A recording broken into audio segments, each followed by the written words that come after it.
Hole night ನಾವು ಈ cruiser ಒಳಗಡೆ ಇರ್ತೇವೆ.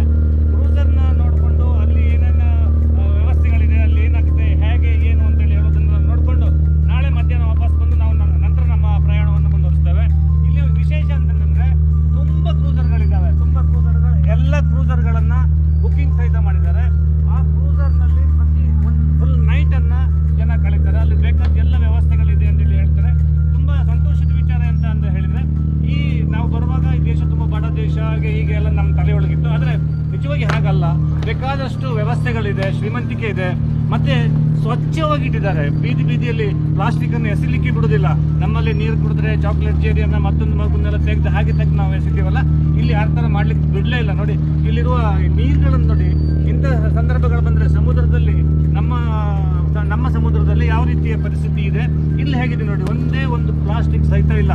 ಒಂದು ಪ್ಲಾಸ್ಟಿಕ್ ಅನ್ನ ಒಂದು ವೇಳೆ ನೀವು ಬಿಸಾಡಿದ್ದು ಕಂಡು ಸಿಕ್ಕಿಬಿದ್ರೆ ನಿಮಗೆ 10 ಲಕ್ಷ ಇಲ್ಲಿನ ಹಣದ ಜುಲ್ಮಾನೆ ಹಾಕ್ತಾರೆ, ದಂಡ ಕಟ್ಟಬೇಕಾಗುತ್ತೆ. ಸೊ ಹಾಗಾಗಿ ಆ ವಿಚಾರಗಳಲ್ಲಿ ಜನ ಭಯಭೀತರಾಗಿ ಇಡೀ ದೇಶವನ್ನ ಚೆನ್ನಾಗಿ ಇಟ್ಕೊಂಡಿದ್ದಾರೆ ಅಂತ ಹೇಳಲಿಕ್ಕೆ ನಾನು ಇಷ್ಟಪಡ್ತೇನೆ. ಮುಂದಿನ ವಿಡಿಯೋದಲ್ಲಿ ನಾವು ಕ್ರೂಸರ್ನಲ್ಲಿ ಹೇಗಿರ್ತೀವಿ ಅನ್ನೋದನ್ನ ನಿಮಗೆ ತೋರಿಸಲಿಕ್ಕೆ ಪ್ರಯತ್ನ ಪಡ್ತೀವಿ. ನಮಸ್ಕಾರ.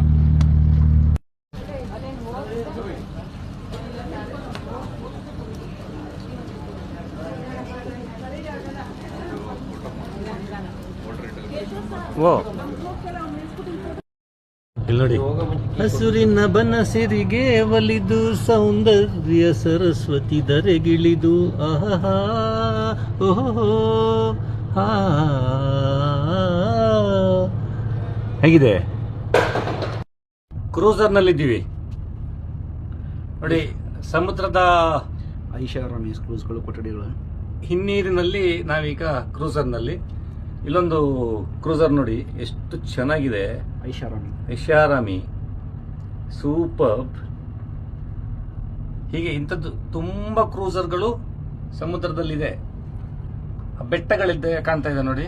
ಆ ಬೆಟ್ಟಗಳ ಸಂಧಿಗೆ ನಾವು ಹೋಗ್ಲಿಕ್ಕಿದೆ. ಬೆಟ್ಟಗಳ ಸಂಧಿ ಕ್ರೂಸರ್ ಹೋಗಲ್ಲ, ಅಲ್ಲೇ ನಿಲ್ಲಿಸಿ ನಮ್ಮನ್ನ ಬೇರೆ ಬೋಟ್ಗಳಲ್ಲಿ ಕರ್ಕೊಂಡು ಹೋಗ್ತಾರೆ. ಒಂಥರ ಪ್ರಕೃತಿ ಸೌಂದರ್ಯ ಅಂದ್ರೆ ಸವಿಬೇಕು, ಆ ಥರ ಇದೆ. ಚೆನ್ನಾಗಿದೆ.